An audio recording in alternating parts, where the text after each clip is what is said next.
अब कर देते हैं। तो बेटा लाइन स्पेक्ट्रम क्या है? लाइन स्पेक्ट्रम अपने को जो मिलता है उसमें बेटा एक आइसोलेटेड कलर लाइंस होती है, सेपरेटेड बाय डार्क स्पेसेस होती है।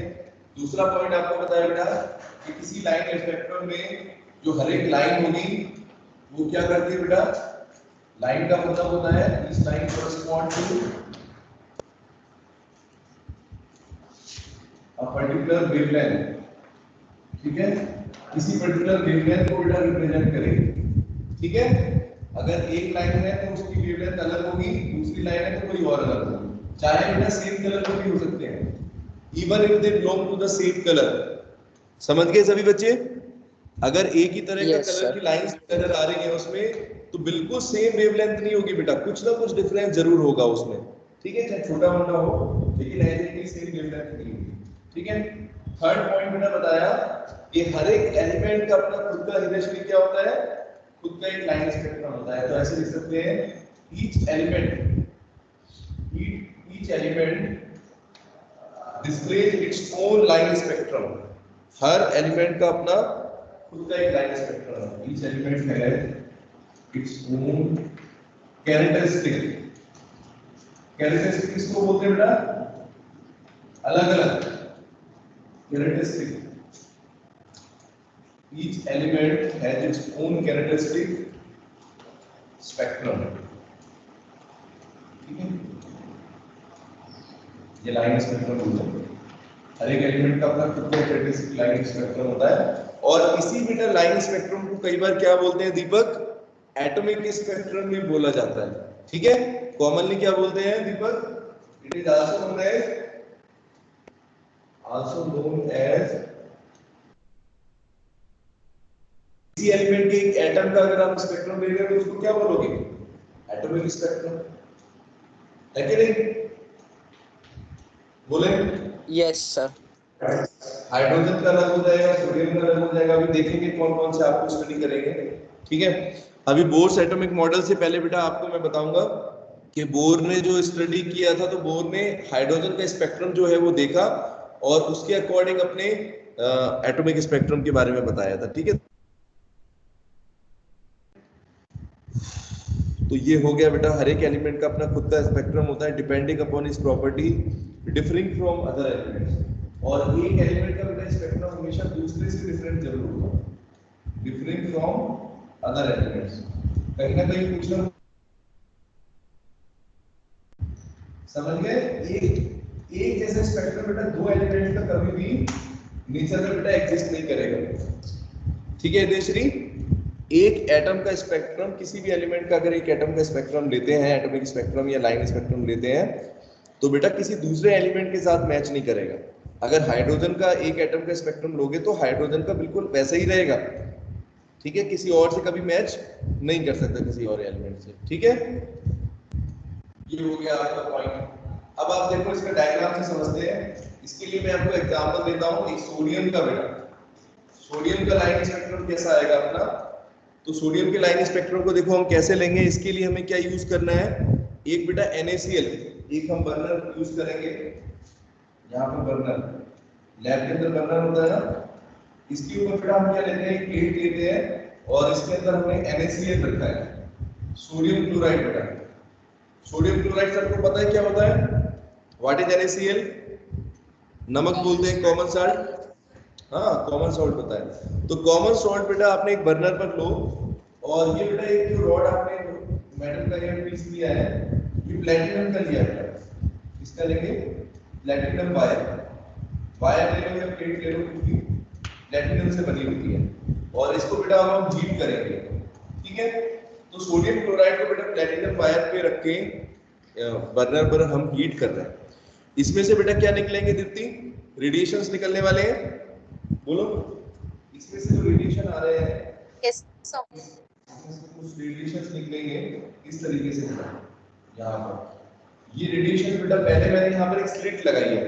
स्लिट क्या करती है? रेज को एक तरीके से स्ट्रेट लेके जाएगी, ठीक है। ये स्लिट होती है, ग्लास की स्लिट होती है। इसको बस हम यूज कर रहे हैं ऐसे क्योंकि हमें इसकी इमेज लेनी है, ठीक है। फिर बेटा पीछे क्या लगाएंगे? यहाँ पर हम एक प्रिज्म लेंगे, ठीक है। इस तरीके से मैंने प्रिज्म लिया। अब ये बेटा लाइट रे से टकराएगी, जो यहाँ से रेडिएशन आएंगे, इस पे टकराएंगे और टकराने के बाद बेटा आप देखोगे किस तरह का आपको दिखाई देगा। यहाँ पर दो पर्टिकुलर लाइंस आपको नजर आएंगी स्पेक्ट्रम के अंदर।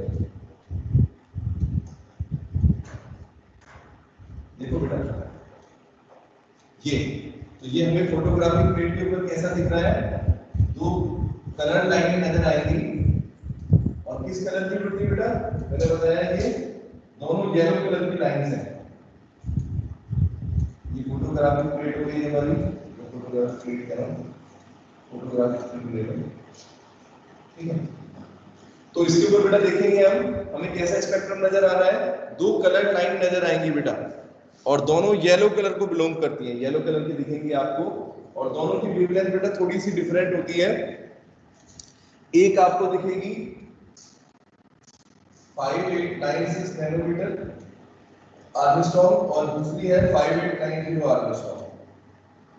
देखो थोड़ा सा डिफरेंस है दोनों के अंदर, देख रहे हैं बेटा वेवलेंथ बिल्कुल एग्जैक्टली सेम नहीं होगी। मैंने कहा था ना, एक लाइन अगर जो हमें बेटा मिल रही है यहाँ पर, अगर हम उसको देखेंगे तो उसकी अलग थोड़ी सी वेवलेंथ जरूर सेपरेट होगी। 5896 है एक की 5890 है। और दोनों बेटा बीच में आपको क्या दिखाई दे रहा है दीपक, दो येलो कलर की लाइन के बीच में आपको कुछ डार्क स्पेस दिखाई दे रहा है, ब्लैक कलर।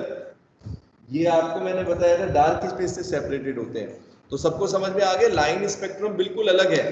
कंटिन्यूअस में बेटा कंटिन्यूअसली होती हैं और लाइन स्पेक्ट्रम के अंदर बेटा अपने को अलग अलग कलर की लाइनें नजर आ रही हैं जिनके बीच में कुछ डार्क स्पेस है, ठीक है। तो यहाँ पर बेटा दो येलो कलर की लाइंस आपको नजर आ रही है, लिख दो यहाँ पर 2 येलो लाइंस, ठीक है। ये बेटा किस तरह का स्पेक्ट्रम है, इसको हम बोलेंगे it is the line spectrum of sodium. बेटा हमने NaCl लिया था, तो NaCl पे जब हम मीट कर रहे हैं तो एक्चुअल में ये कौन से आयंस हैं, कौन से एटम के एलिमेंट्स हैं, ये आपके सोडियम के हैं बेटा। तो अपने को कैसा स्पेक्ट्रम मिला है, it is the line spectrum of sodium, इसको बोलते हैं सोडियम का लाइन स्पेक्ट्रम, ठीक है। ये सोडियम का एटॉमिक स्पेक्ट्रम भी बोल सकते हैं। आया बेटा समझ में, this is the line spectrum और एटॉमिक स्पेक्ट्रम ऑफ सोडियम, इस तरीके से आपको मिलता है, ठीक है।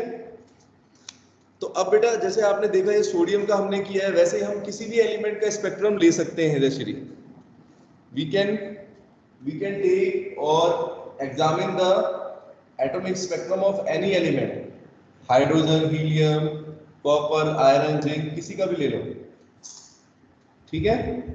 सबका एटॉमिक स्पेक्ट्रम होता है अपना खुद का, ठीक है। Yes sir. चलो अब इसके आगे पढ़ेंगे, इसके आगे अपना टॉपिक है एटॉमिक स्पेक्ट्रम, सॉरी इसके आगे बेटा एब्जॉर्प्शन स्पेक्ट्रम पढ़ेंगे। तो अभी एब्जॉर्प्शन आपको बताऊंगा कैसा होता है, ठीक है।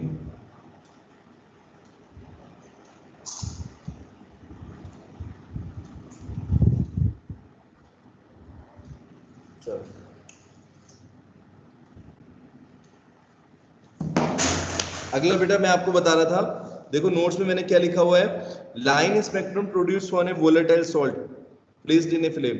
अब कुछ बच्चे सोचते हैं बेटा, अभी कुछ सोच रहे होंगे आप लोग कि बेटा यहाँ पर हमने सोडियम क्लोराइड क्यों लिया, है ना। तो सॉल्ट हमने लिया था सोडियम क्लोराइड और उसमें से बेटा सोडियम के रेडिएशंस निकले। तो देखो इसका रीजन मैं आपको समझाता हूँ। कुछ बेटा ऐसे सॉल्ट होते हैं जो वोलेटाइल सॉल्ट होते हैं, वोलेटाइल का मतलब होता है बहुत ही रिएक्टिव है। सो सोडियम क्लोराइड बेटा एक ऐसा सॉल्ट है जो बहुत वोलेटाइल होता है और जब आप इसको हीट करते हो तो सोडियम मेटल अलग हो जाता है, ठीक है दीप्ति, क्योंकि सोडियम के बारे में हम जानते हैं sodium is very very highly reactive element, है कि नहीं। सोडियम बहुत रिएक्टिव एलिमेंट है, हाँ। तो इसीलिए ठीक है, इसलिए हम बेटा अगर हम सोडियम क्लोराइड का यूज करते हैं, किसी सॉल्ट का यूज करते हैं, तो जैसे मान लो अगर अपने को पोटेशियम का स्पेक्ट्रम चाहिए Hridayashree, if we want to take the example of मतलब हम लाइन स्पेक्ट्रम लेना चाहते हैं पोटेशियम एलिमेंट का, तो बेटा हम क्या करेंगे, पोटेशियम एलिमेंट नहीं लेंगे, हम कोई सॉल्ट भी ले सकते हैं। जैसे पोटेशियम का कोई सॉल्ट ले सकते हैं, KCl ले सकते हैं, यहाँ पर NaCl की जगह KCl ले लेंगे, ठीक है। तो किसी वोलेटाइल सॉल्ट को अगर हीट करेंगे तो बेटा जिस एलिमेंट का वो सॉल्ट होगा उसके अंदर से वो जो है आपको लाइन स्पेक्ट्रम मिल जाएगा, और इसी को बोला जाता है एटॉमिक स्पेक्ट्रम। ठीक है। नाउ अब सेकेंड टाइप का बेटा स्पेक्ट्रम जो आपको बताया था एब्जॉर्प्शन स्पेक्ट्रम, वो देख लो क्या होता है। ये सब आपके लाइन स्पेक्ट्रम हो गए बताए अलग अलग एलिमेंट्स के। अब बेटा देखो एब्जॉर्प्शन स्पेक्ट्रम क्या होता है, तो एक बार पढ़ के बताता हूँ, वर्ड से ही पता चलता है। गौरव पता चलता है बेटा एब्जॉर्प्शन स्पेक्ट्रम का मतलब क्या है? एब्जॉर्ब करना। दीपक, तो एक तो आपका एमिशन स्पेक्ट्रम है जिसमें अगर कोई रेडिएशन किसी बॉडी के अंदर से किसी ऑब्जेक्ट के अंदर से निकल रहे हैं, ठीक है, और आप उसको डायरेक्टली स्क्रीन पर ले रहे हैं। और दूसरा बेटा क्या होगा, अगर आपका कोई ऑब्जेक्ट है, ठीक है, कोई मेटल है, कोई एलिमेंट है, अगर बेटा वो पहले किसी प्रकार के किसी तरह के रेडिएशंस को एब्जॉर्ब कर ले अपने अंदर, ठीक है यदेश्वरी, पहले क्या करे बेटा, कोई एलिमेंट कोई भी रेडिएशन को अपने अंदर एब्जॉर्ब कर ले और उसके बाद उसका स्पेक्ट्रम अगर आप लोगे तो क्या कहलाएगा उसको हम बोलेंगे that is a absorption spectrum. देखो कैसे होगा ये, how is it possible, example से समझ में आएगा आपको कैसा होता है। अभी जैसे हमने सोडियम का स्पेक्ट्रम देखा बेटा, सोडियम का लाइन स्पेक्ट्रम देखा, अब हम देखेंगे बेटा एब्जॉर्प्शन स्पेक्ट्रम कैसा होगा सोडियम का। देखो कैसे, डायग्राम से आपको समझाता हूं फिर बाद में एक्सप्लेन करूंगा। एब्जॉर्प्शन स्पेक्ट्रम,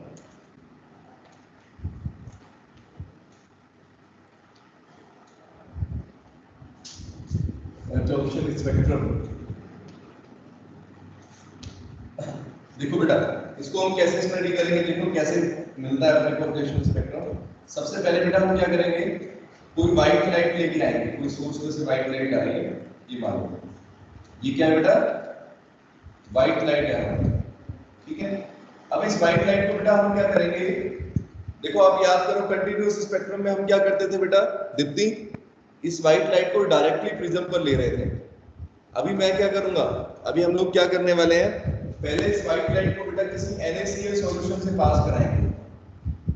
ये मान लो व्हाइट लाइट है, इसको हम NaCl सॉल्यूशन से बेटा क्या कराएंगे, पहले पास कराएंगे। तो मान लो कोई व्हाइट लाइट आई, इस NaCl से बेटा टकराएगी, जब इस NaCl से पास होके जाएगी लाइट दीप्ति, तो क्या करेगी, इस रेडिएशन को बेटा NaCl के अंदर जो इलेक्ट्रोमैग्नेटिक रेडिएशन है ना, सोडियम मेटल के जो एक तरीके से रेडिएशन है उनको क्या कर लेगी बेटा ये लाइट एब्जॉर्ब कर लेगी। देखो, और उसके बाद अगर अब आप किसी का स्पेक्ट्रम लोगे, अब आप इसको अगर किसी प्रिज्म से पास कराओगे तो आपको कैसा नजर आएगा,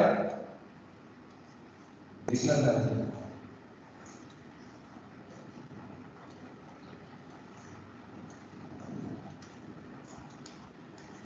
देखिए बेटा यहां पर आपको जैसा नॉर्मल आपको व्हाइट लाइट का दिखता है, व्हाइट लाइट का स्पेक्ट्रम होता है ना बेटा जैसा, वैसे ही नजर आएगा, लेकिन उसमें कुछ डिफरेंस नजर आएगा। क्या डिफरेंस होगा बेटा, यहाँ पर अगर डायग्राम में देखेंगे तो हमें येलो कलर की दो लाइनें नजर आएंगी। येलो कलर के बीच में बेटा आपको क्या दिखाई देगा, दो डार्क लाइंस नजर आएंगी। ऐसे यहाँ पर ड्रॉ करके दिखाता हूँ, फोटोग्राफिक प्लेट पर कैसे दिखेगा।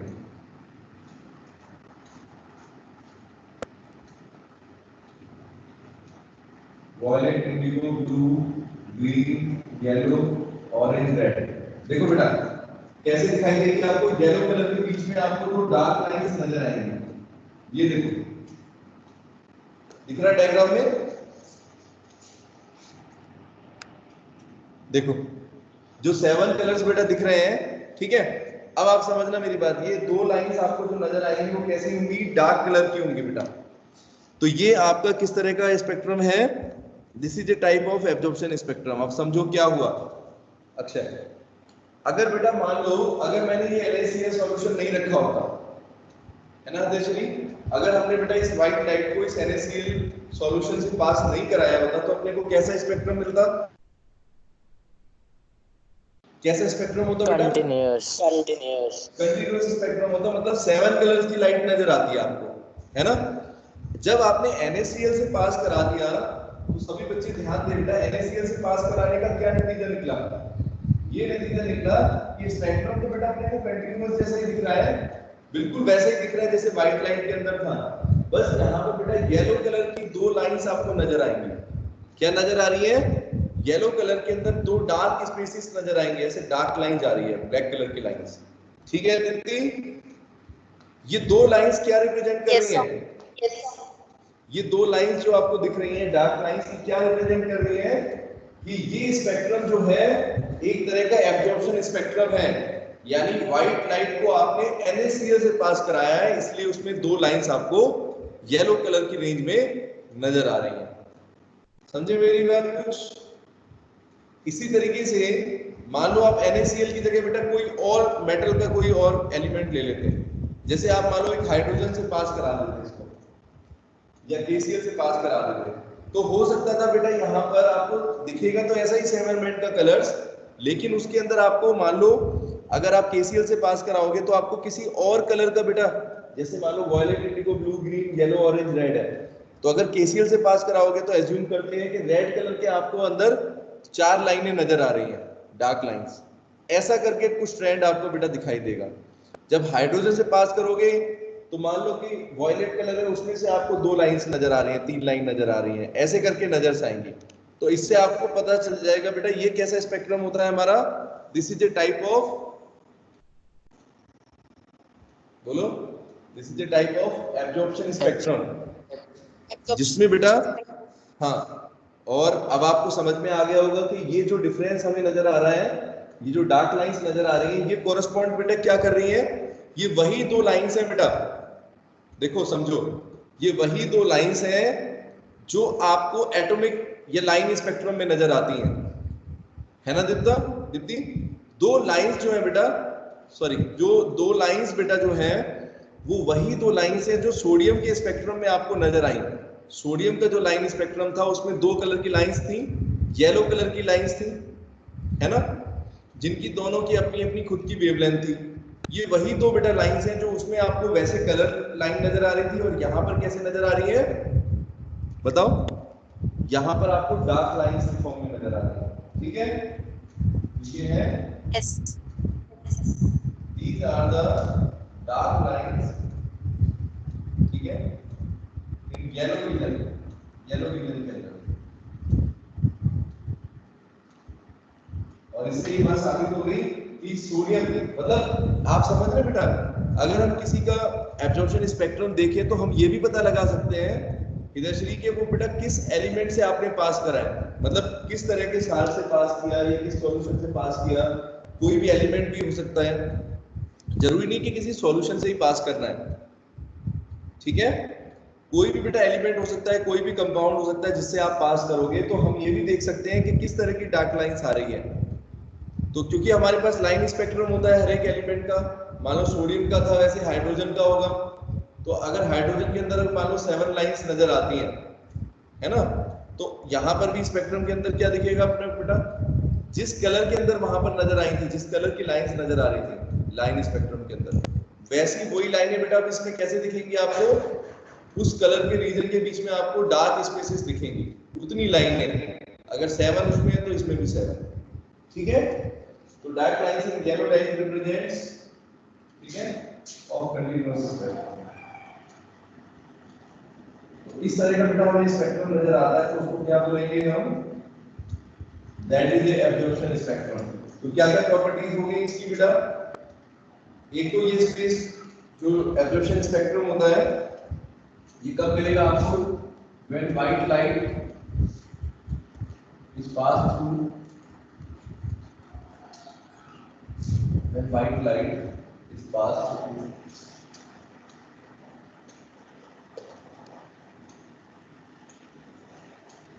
ठीक है, किससे बेटा पास करेंगे, किसी केमिकल से पास करेंगे, किसी सॉल्यूशन से, थ्रू अ सॉल्यूशन और केमिकल सब्सटेंस। बेटा कोई और केमिकल सब्सटेंस भी ले सकते हैं, ऐसा मत सोचो कि आपको सॉल्यूशन ही लेना है, ठीक है, बार बार बोल रहा हूं मैं आपको, जैसे कोई सॉल्ट भी ले सकते हैं, कोई और केमिकल भी ले सकते हैं जिसके अंदर उस पर्टिकुलर एलिमेंट का वो हो, जैसे यहाँ पे सोडियम क्लोराइड है, सोडियम का आपको दिख रहा है, ठीक है, तो यानी सॉल्यूशन और या तो कोई सॉल्यूशन लोगे या फिर बेटा क्या करेंगे किसी केमिकल सब्सटेंस से, और केमिकल सब्सटेंस से करेंगे, then you will get this.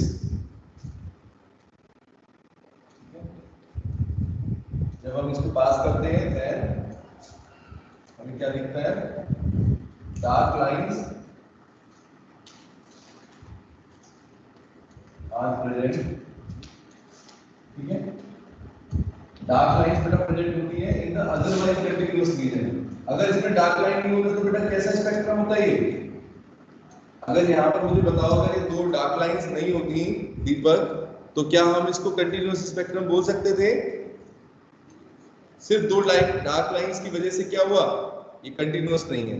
ठीक है, तो ऐसे बोल सकते हैं dark lines are present in otherwise continuous spectrum, है कि नहीं?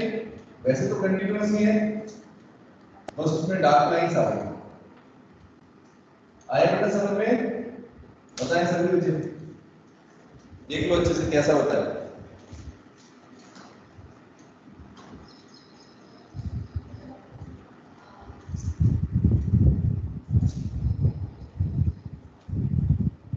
ठीक है, अब बेटा इन दोनों के बीच में डिफरेंस भी देखेंगे हम।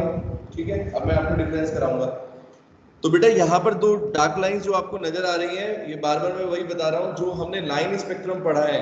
तो लाइन स्पेक्ट्रम के अंदर बेटा जो दो कलर की लाइनें नजर आ रही थी, येलो कलर की लाइंस, वो अब किस में कन्वर्ट हो गई, दो डार्क लाइन में कन्वर्ट हो गई। ठीक है, तो ये आपका बन गया वो लाइन स्पेक्ट्रम था। ठीक है बेटा, लाइन स्पेक्ट्रम एक तरह का क्या था, एमिशन स्पेक्ट्रम था। और ये कैसा है, पहले आप क्या कर रहे हो, NaCl सॉल्यूशन से पास करा रहे हो। ठीक है, बोलो बेटा। Yes sir. चलो अब दोनों के बीच में डिफरेंस देख लेते हैं अच्छे से। क्या डिफरेंस है दोनों के बीच में, एक बार देखेंगे क्या क्या दिखाई दे रहा है बेटा आपको डिफरेंस में, बताएं जरा।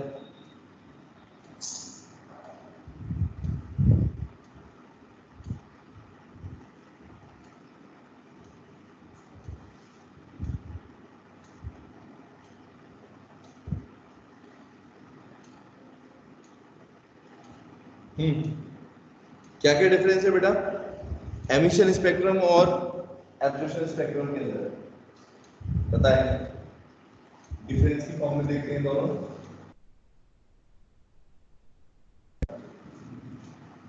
क्या हो रहा था, रेडिएशन। आप क्या कर रहे थे, एमिशन स्पेक्ट्रम बेटा आपको मिलता है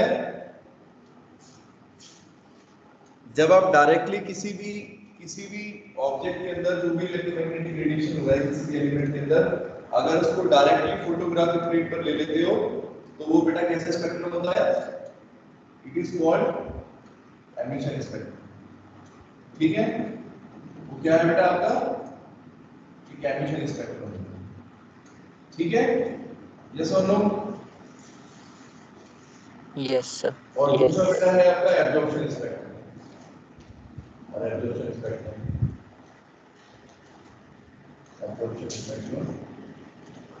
पहले हम फर्स्ट डिफरेंस क्या लिखेंगे बेटा कि ये आपको डायरेक्टली ये कब मिलता है और ये कब मिलता है। एमिशन स्पेक्ट्रम में लिखेंगे when electromagnetic are directly when the radiation are directly beta analyzed in spectroscope। अगर आप स्पेक्ट्रोस्कोप एक डिवाइस होता है, जैसे बताया ना मैंने आपको, स्पेक्ट्रोस्कोप सब्जेक्ट है, वैसे एक बेटा डिवाइस होता है जिसमें हम देख रहे हैं इसको। तो अगर हम उस डिवाइस के अंदर स्पेक्ट्रोस्कोप के अंदर डायरेक्टली अगर बेटा रेडिएशंस को ले लें, ठीक है, उसके बीच में किसी के थ्रू पास ना कराएं, तब अपने को क्या मिलेगा, emission spectrum when electromagnetic radiation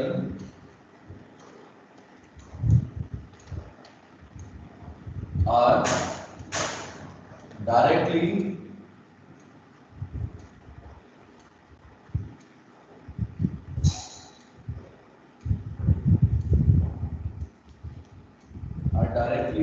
recorded लिख दो या पास लिख दो, ठीक है, are directly analyzed लिख देते हैं, are directly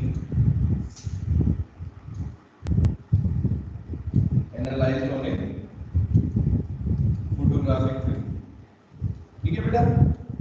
अगर हम इसको डायरेक्टली एनालाइज कर लेते हैं तो उसको बोलेंगे that is the emission spectrum. ठीक है बेटा, सबको आ रहा है समझ में initially? when electromagnetic radiations are directly analyzed on a photographic plate, आपने बीच में कोई भी केमिकल सॉल्यूशन यूज नहीं किया, आपने डायरेक्टली जो भी रेडिएशन निकल रहे थे किसी भी ऑब्जेक्ट में से बेटा, किसी भी एलिमेंट में से, उसको आपने डायरेक्टली क्या किया, फोटोग्राफिक प्लेट पर लिख दिया, दैट इज एमिशन। ठीक है, फिर एब्जॉर्प्शन स्पेक्ट्रम क्या होता है बेटा? जब किसी इलेक्ट्रोमैग्नेटिक रेडिएशन को, कोई ऑब्जेक्ट में से इलेक्ट्रोमैग्नेटिक रेडिएशन निकल रहा है,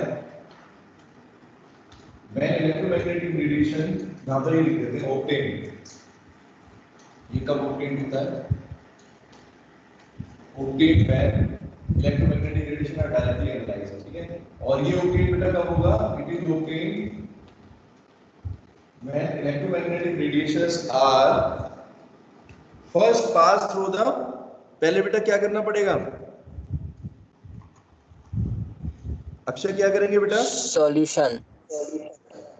Pass through solution when it is obtained when electromagnetic radiation are first pass through the, बेटा पहले उसको पास करेंगे through any solution, pass through any solution और केमिकल, कोई भी सॉल्यूशन या केमिकल का यूज करेंगे, ठीक है, और फिर उसको एनालाइज करेंगे एंड देन एनालाइज, ठीक है, तब अपने को मिलेगा एक एमिशन। ठीक है, चलो फर्स्ट पॉइंट क्लियर हो गया। सेकंड पॉइंट देखिए बेटा, अब आप देखो एमिशन स्पेक्ट्रम बेटा कितने टाइप का हो सकता है? कंटीन्यूअस भी हो सकता है और डिसकंटीन्यूअस, है ना? एमिशन स्पेक्ट्रम बेटा दोनों टाइप का हो सकता है, बोलो बेटा दीप्ति। कंटीन्यूअस भी हो सकता है, और लाइन स्पेक्ट्रम का मतलब क्या था? उसमें बीच में लाइन स्पेक्ट्रम का मतलब डिसकंटीन्यूअस होता है ना? तो मैं ऐसे लिखता हूं, एमिशन स्पेक्ट्रम आपका, एमिशन स्पेक्ट्रम कैन बी, कैसा हो सकता है? कंटीन्यूअस भी हो सकता है, इट कैन बी कंटीन्यूअस और डिस्क्रीट। डिस्क्रीट समझते हो? अलग अलग। डिस्क्रीट का मतलब होता है बेटा अलग अलग, या डिसकंटीन्यूअस भी बोल सकते हैं, कंटीन्यूअस भी हो सकता है और डिसकंटीन्यूअस भी हो सकता है, ठीक है? डिस्क्रीट का मतलब डिसकंटीन्यूअस भी ले सकते हैं, लेकिन एब्जॉर्प्शन स्पेक्ट्रम हमेशा बेटा कैसा होता है? आपको एब्जॉर्प्शन स्पेक्ट्रम कैसा नजर आता है? हमेशा डिस्क्रीट होता है ना दीपक? हमें एब्जॉर्प्शन स्पेक्ट्रम हमेशा कैसा मिलेगा? इट इज ऑलवेज डिस्क्रीट, ये हमेशा डिसकंटीन्यूअस होता है, कंटीन्यूअस कभी भी नहीं मिल सकता, क्योंकि हमेशा बेटा मैंने बताया ना आपको, किसी भी तरह का आप एब्जॉर्प्शन स्पेक्ट्रम देखोगे तो दीप्ति उसके अंदर आपको क्या नजर आएगा बेटा? कलर लाइंस के बीच में, मतलब 7 कलर की लाइंस नजर आएंगी और उनके बीच में आपको डार्क स्पेसेस जरूर दिखेंगे, है कि नहीं इलेक्ट्रिकली? तो इसीलिए बेटा हम कभी भी नहीं बोल सकते कि एब्जॉर्प्शन स्पेक्ट्रम कभी भी आपको कंटिन्यूअस नहीं मिल सकता। ये बात बेटा सभी बच्चे ध्यान दें, that an absorption spectrum is always कैसा होगा बेटा? हमेशा इट इज ऑलवेज डिसकंटिन्यूअस या डिस्क्रीट, डिस्क्रीट और डिसकंटिन्यूअस। बोलो बेटा आया समझ में? Yes sir. ये दो पॉइंट आपको समझाया, बोलो जल्दी आगे। अच्छा थर्ड पॉइंट है इसमें डार्क लाइंस के ऊपर है। थर्ड पॉइंट बेटा देखते हैं डार्क लाइंस के ऊपर। तो याद करो, अगर हम एमिशन स्पेक्ट्रम की बेटा बात करें तो अपने को इसमें कैसी लाइनें नजर आती हैं? कंटिन्यूअस के अंदर तो बताया आपको उसमें कलरी लाइंस होती हैं, ठीक है, लेकिन अगर हम बात करें जैसे लाइन स्पेक्ट्रम की, तो उसमें आपको कैसी लाइन बेटा नजर आ रही थी? ब्राइट लाइंस थी, ब्राइट कलर की लाइंस थी, और आपस में बेटा कैसे सेपरेट हो रही थी? डार्क स्पेसेस से, है कि नहीं? तो मैं एमिशन स्पेक्ट्रम में क्या लिख सकता हूं बेटा? थर्ड पॉइंट कि इसके अंदर जो है मुझे लाइंस कैसी नजर आएंगी? Bright colour lines. इसके अंदर बेटा कैसी लाइन होती है? ब्राइट कलर की लाइंस होंगी। ब्राइट कलर समझे? अलग अलग कलर की लाइन है ना, चमकीली लाइंस नजर आएंगी कलर की आपको, लेकिन वो सेपरेटेड कैसे होंगी बेटा, लाइन स्पेक्ट्रम में सेपरेटेड बाय डार्क स्पेसेस, है ना, मतलब बीच में डार्क स्पेस है थोड़ी सी, और फिर आपको कंटिन्यूअस कलर नजर आएंगे, है ना। जैसे येलो कलर की लाइट थी तो येलो कलर की लाइट येलो कलर की आपको दिखाई देगा बैंड, फिर येलो कलर का दिखाई देगा, उनके बीच में बेटा क्या होगा, कुछ ना कुछ डार्क स्पेस होगा। ऐसे था ये एब्जॉर्प्शन स्पेक्ट्रम के अंदर था, सॉरी लाइन के अंदर, लाइन स्पेक्ट्रम या हम बोल सकते हैं एमिशन स्पेक्ट्रम के अंदर। अब बेटा देखो इसके अंदर क्या हो रहा है, एब्जॉर्प्शन स्पेक्ट्रम के अंदर क्या लिखा था आपको, यहां पर क्या चीज थी बताएं, यहां पर बेटा हमें क्या दिख रही है, 7 कलर की लाइट्स नजर आ रही थी, मतलब बैंड नजर आ रहा था, लेकिन उसके अंदर हमें डार्क स्पेसेस जो थी उनकी जगह डार्क लाइंस नजर आ रही थी। तो मैं कैसे लिखूंगा, it consist of dark lines in the otherwise continuous spectrum, ठीक है। तो इसके अंदर बेटा क्या है, it consist of dark lines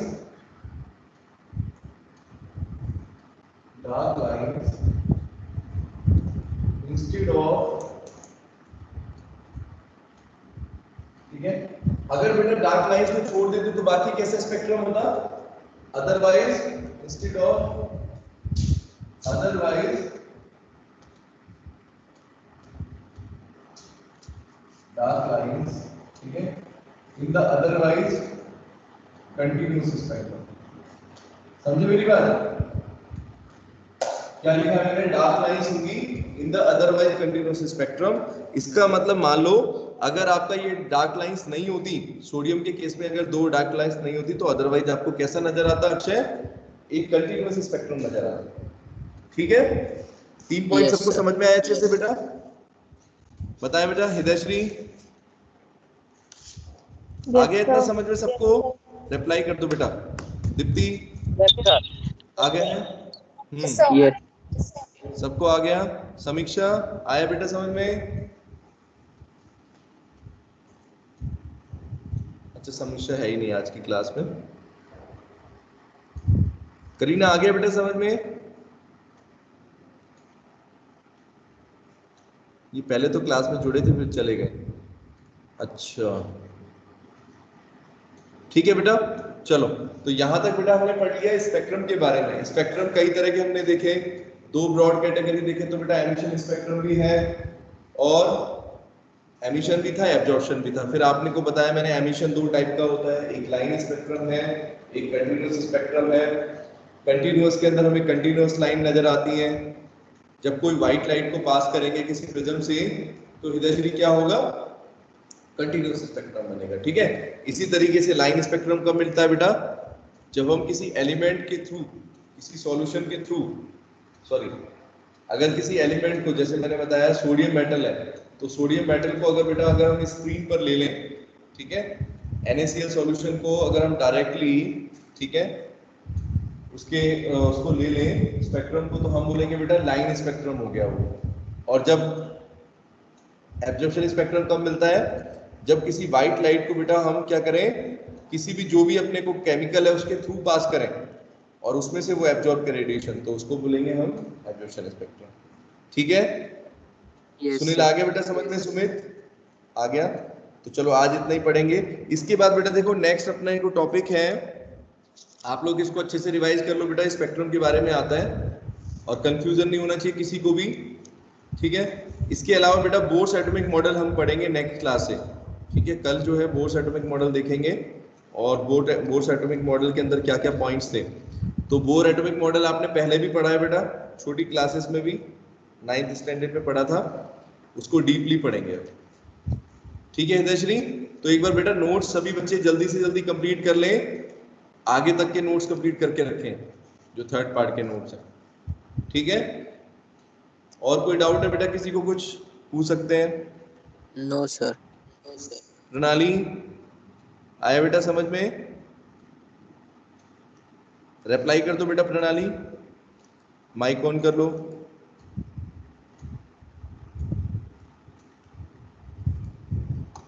चलो ठीक है, ओके बाय, टेक केयर।